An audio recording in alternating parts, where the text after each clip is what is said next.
जय श्री राधे राधे।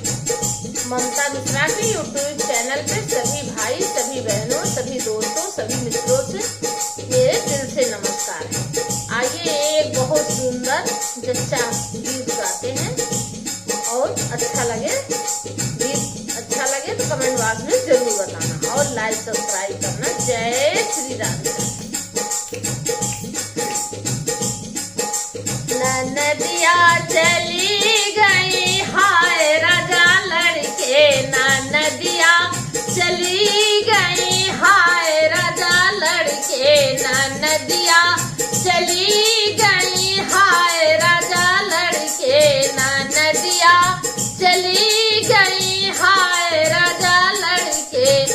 अरे सासू का सौद है जेठानी का 200, सासू का सौद है जेठानी का 200, ननदी का 600 देहे पिया गिने के, ननदी का 600 देहे पिया गिने के। तब न माने काहे गई लड़के, नदिया चली गई हाय पिया लड़के, नदिया चली गई हाय पिया लड़के, नदिया चली गई।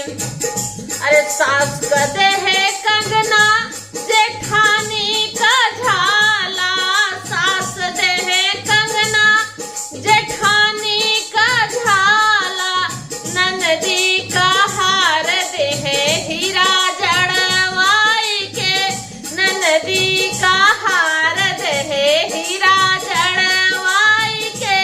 तब ना माने पिया काहे गई लड़के, तब ना माने पिया काहे गई लड़के, नदिया चली गई हाय पिया लड़के, नदिया चली गई हाय पिया लड़के।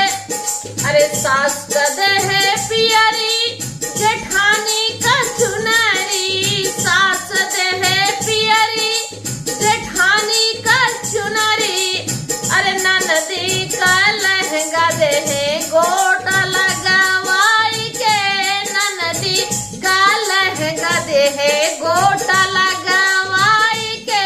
तब ना मान पिया काहे गई लड़के, तब ना मान पिया काहे गई लड़के, नदिया चली गई हाय पिया लड़के, नदिया